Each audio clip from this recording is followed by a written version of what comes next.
Então, queridas crianças, bom dia, uma excelente terça-feira a todos. Então, ontem terminamos as nossas avaliações, certo? E hoje daremos continuidade aos conteúdos da nossa segunda unidade, certo? Para iniciar o nosso dia, vamos iniciar com aquela nossa oraçãozinha matinal, né? Pedindo a Deus graças, sabedorias e bons resultados nas nossas avaliações. Bom dia, meu Deus querido, as aulas vão começar. Nós queremos que o Senhor venha conosco ficar, que estamos juntinhos e vamos já estudar. Abençoe a nossa escola, nossa classe, nosso lar. Muito obrigado, meu Deus, muito obrigada, Senhor. Não há riqueza maior que possuir seu amor. Amém, queridas crianças. Amém. Então, como combinado, né? Terminamos as nossas avaliações e damos continuidade aos nossos conteúdos.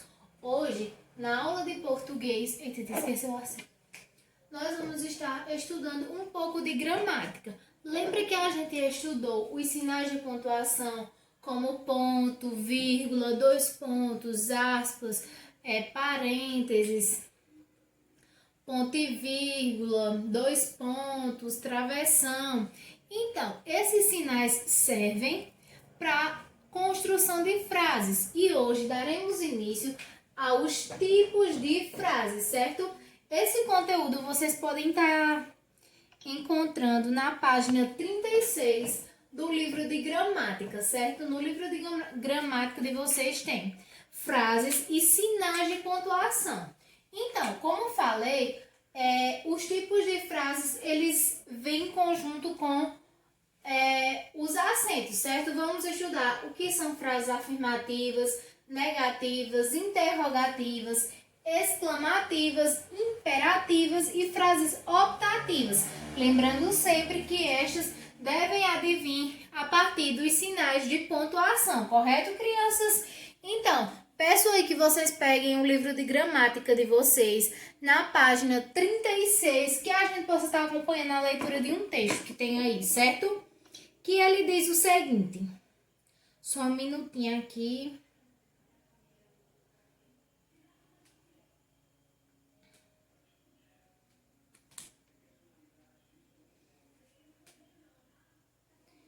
Peraí, viu, gente, que tinha... Querendo. Parece que não vai dar, vai ter que ser assim mesmo. Então, vamos lá. Diz o seguinte, na página 36. Frases e sinais de pontuação. Como eu já havia falado, os sinais de pontuação têm tudo a ver com as frases. Leia o texto a seguir. Convite no jardim. Eu estava descansando no jardim, a cochilar. Ouvi uma voz fininha. Era o vento a sussurrar. Corre, dona Joaninha, a festa vai começar. Vem depressa, vem ligeira, vem comigo bailar. Abri os olhos sonhando. E o que vi para contar? Um pontinho só rodando, rodopiando no ar. Aí, este belo poeminha, textinho pequeno aí, é de Leda Dias, certo? E ela introduz. Observe que o texto, ele vai estar apresentando alguns sinais de pontuação, como por exemplo, eu estava descansando no jardim, temos uma vírgula, a cochilar, ponto final. Temos aí travessão, temos aí exclamação e temos aí também interrogação, dois pontos, reticências. Observe que um texto é construído a partir de frases. Que frase? O que é frase? Que frase é todo enunciado que possui um sentido completo. Quando eu digo Joana entregou as provas. Então, isso é uma afirmativa. Joana entregou as provas. Isso é uma frase. Tem sentido completo? Sim. Agora, se eu dissesse assim, Joana provas. Isso é uma frase? Não, porque não tem uma ideia concreta, ou seja, não tem um sentido completo, certo? Vamos aí. Continuando. Frases. Quando escrevemos ou falamos, colocamos as palavras em ordem, comunicando uma ideia. Aquela ideia que tia tinha falado. Uma frase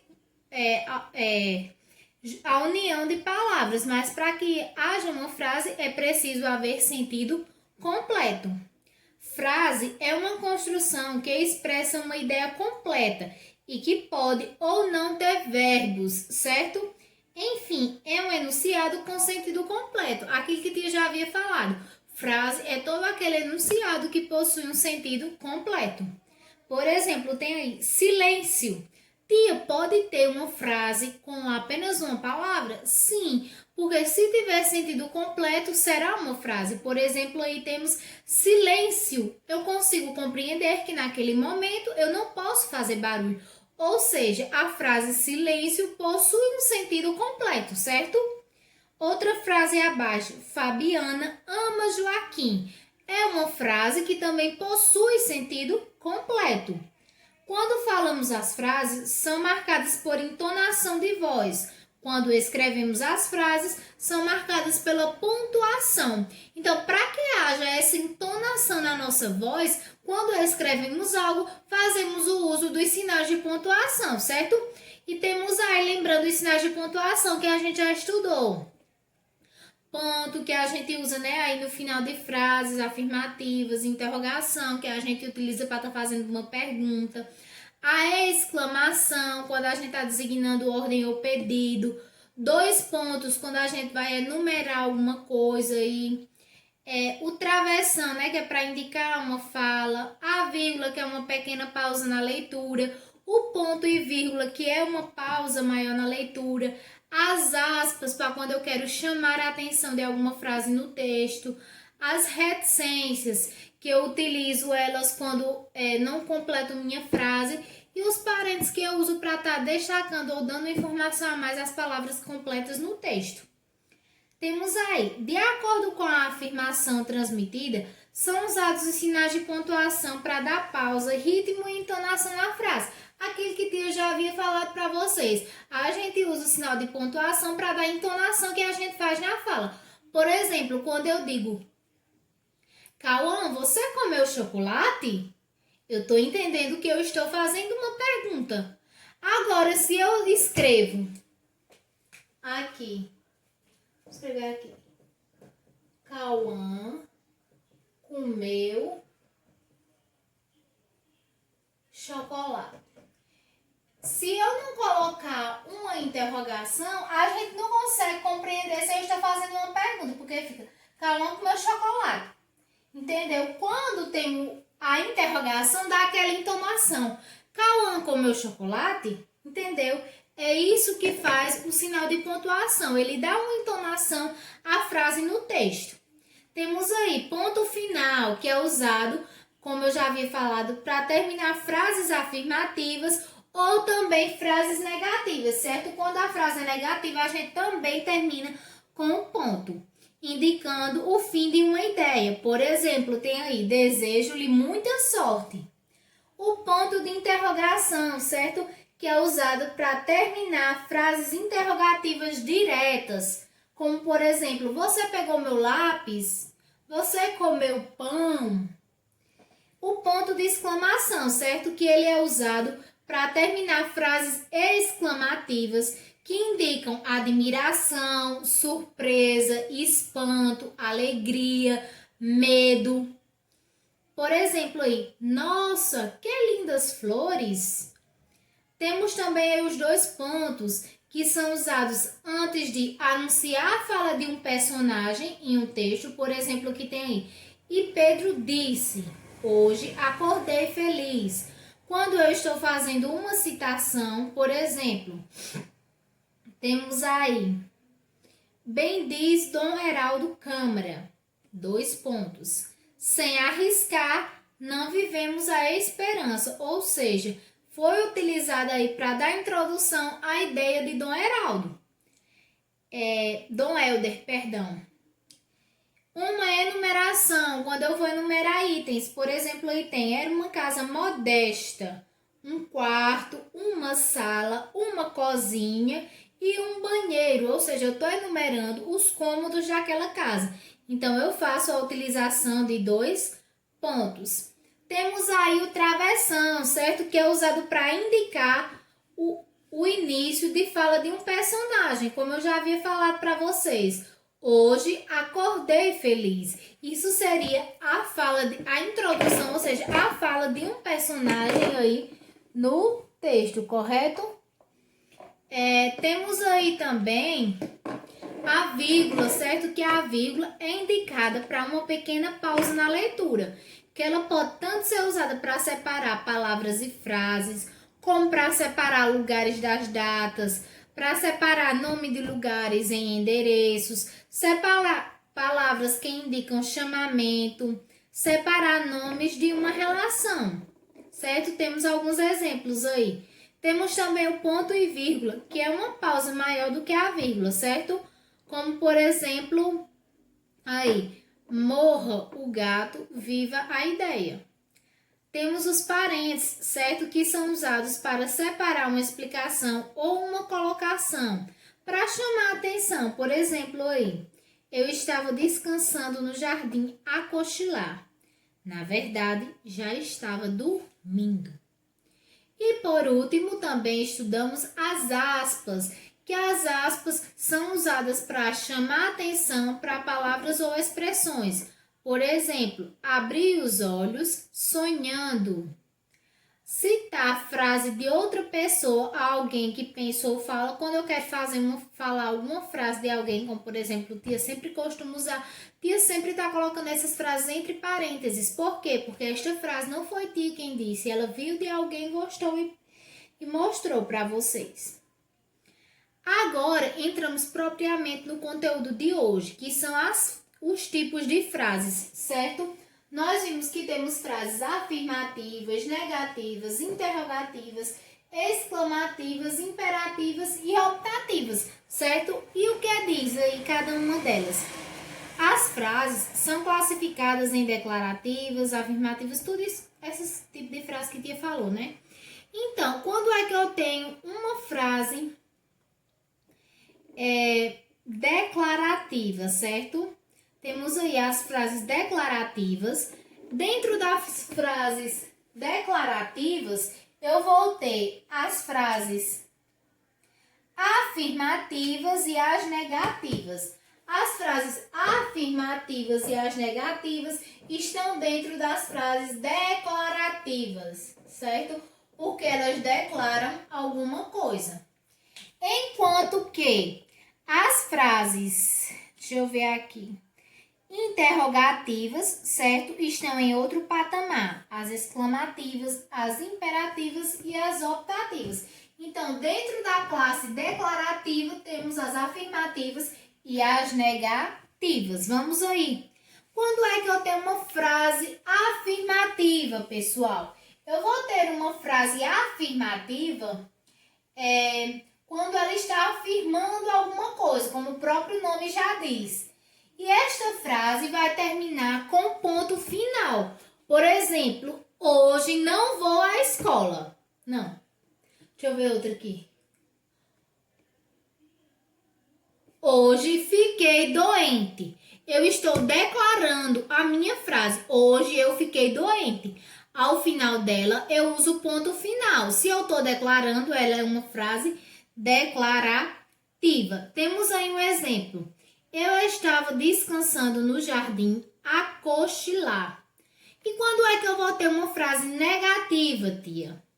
A frase negativa, ela vai negar alguma coisa, certo? E vai terminar com um ponto final. Por exemplo, não vou hoje à escola, certo? Sempre vai haver esta presença do não na frase negativa. Quando eu vou estar recusando alguma coisa. Por exemplo, você não comprou o meu lanche. Observe que as frases, tanto afirmativas como as negativas, elas terminam com o auxílio do ponto final. Tia, e as frases interrogativas, certo? São aquelas frases que contêm indagações. E o que seriam indagações, tia? Perguntas, certo? Por exemplo, que horas são? Que é uma pergunta direta, que eu vou estar fazendo uso do ponto de interrogação. Mas também eu vou ter frases interrogativas indiretas, que ao contrário das diretas, que eu uso o ponto de interrogação, na indireta eu uso o ponto final. Como, por exemplo, gostaria de saber que horas são. Porque aí ele não está fazendo o auxílio da interrogação, porque não é uma frase direta, certo? Ela é uma frase indireta, por isso que ela usou o ponto final. Nas frases exclamativas, ou seja, elas indicam admiração, surpresa, espanto, alegria, dor, medo, susto, certo? E ela vai terminar com o ponto de exclamação, certo? Por exemplo, aí, que beleza, que lindo dia, ai, ui, certo? Todas essas são frases exclamativas. Perceba que as frases exclamativas, elas declaram as sensações, certo? Como surpresa, alegria, espanto, dor, medo ou susto. Temos também as frases imperativas, certo? Essas frases imperativas, elas indicam ordem ou pedido. Essas frases podem terminar com um ponto final ou com um ponto de exclamação. Como, por exemplo, se eu disser, corre, dona Joaninha, a festa vai começar. Venha depressa, venha ligeiro, venha comigo bailar, certo? Isso é uma frase imperativa porque ela diz, perceba que ela, qual é a ordem que ela dá? Corre, dona Joaninha, a festa vai começar. Venha depressa, venha ligeiro, venha comigo bailar. Ou seja, ela está designando um pedido, uma ordem para a dona Joaninha. Por exemplo, qual seria uma frase imperativa? Deixa eu ver. Riane, venha almoçar, o almoço está pronto. Isso poderia ser a frase da mãe de Riane para ela. Isso seria uma frase imperativa, porque está designando uma ordem. Riane, venha almoçar. Ou seja, está designando a Riane a ideia que ela precisa ir almoçar. Temos aí também as frases optativas, ou seja, aquelas frases que vão estar exprimindo o desejo. Por exemplo, Deus, ajude-me. Quando você está lá na prova, você não está sabendo de nada, você faz, meu Deus, me ajude. Ou seja, isso é uma frase optativa, porque ela está designando um pedido, certo? Um desejo de vocês.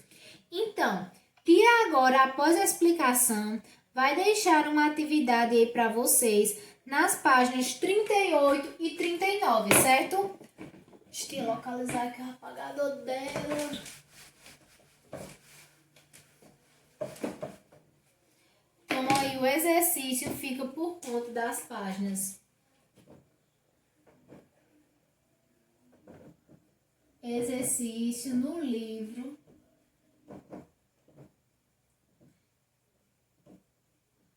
de gramática nas páginas 38 e 39, certo? Do livro. Vocês vão estar fazendo aí esta atividade, em que diz o seguinte na primeira questão. Relacione a primeira coluna de acordo com a segunda de acordo com a primeira, em que vocês vão estar identificando apenas aí os sinais de pontuação. Na segunda questão, tá pedindo para vocês colocarem nas frases abaixo a pontuação correta, certo? Tem umas frases aí e ela está faltando a pontuação correta. Vocês vão estar fazendo isso. Na terceira, tá pedindo para você assinalar as frases abaixo que estão pontuadas corretamente, certo? Tem algumas frases que vão estar pontuadas de maneira errada, enquanto que outras vão estar pontuadas de maneira certa. Então, você vai marcar apenas essa. Na quarta questão, diz, reescreva as frases do exercício anterior, pontuando-as de forma errada, colocando a pontuação correta. Ou seja, aquelas frases que estavam pontuadas erradas, vocês vão estar copiando elas com a pontuação correta, certo? Na quinta questão diz, elabore frases com as palavras de acordo com a indicação. Certo? Você vai elaborar uma frase na letra A com a palavra escola, utilizando o ponto de exclamação. Na letra B, vai elaborar uma frase com a palavra sorvete, utilizando o ponto de exclamação. E na letra C, vai formar uma frase, né? Criar uma frase com a palavra cimento, utilizando vírgula. Na sexta questão, diz o seguinte. Transcreva o texto da receita abaixo, colocando a pontuação correta. Tem aí. Você vai precisar de leite condensado, gelatina, leite em pó, farinha de trigo, açúcar e manteiga. Vocês vão estar reescrevendo esse texto com a pontuação correta, certo? E na página 39 temos a 7ª questão que diz: quais sinais de pontuação você utilizou na receita da questão anterior? Os sinais de pontuação que você tiver utilizado, você vai estar colocando aí. Na 8ª questão diz o seguinte: pontue o texto corretamente. Tem aí. Então, não se controlando, chegou perto ao capitão, foi-lhe dando uma rasteira, jogou ele no chão. Depois saiu arrastando, mas parecia um dragão. Ainda não se conformando, lhe puxou pelo cabelo, e os dois ali se atracaram. Foi aquele desmantelo. Se o povo não acudisse, brigaria o dia inteiro. Catarina, enlouquecida, começa então a gritar: por favor, parem a briga, vocês querem me endoidar? Tá chegando a comissão para o desfile julgar. Ou seja, vocês vão estar pontuando aí este texto. Por último, na 9ª questão diz: a partir da imagem a seguir, crie no seu caderno, preste atenção a essa questão, um pequeno texto utilizando 2 pontos e o travessão. Essa questão aí nova, vocês vão estar fazendo no caderno, certo? A partir dessas 2 imagens que tem aí dos meninos, vocês vão estar utilizando vão estar criando um pequeno texto, umas 5 linhas, 6, em que faça o uso de 2 pontos e de travessão. Certo? Então é isso, queridas crianças. Beijos e até a nossa próxima aula.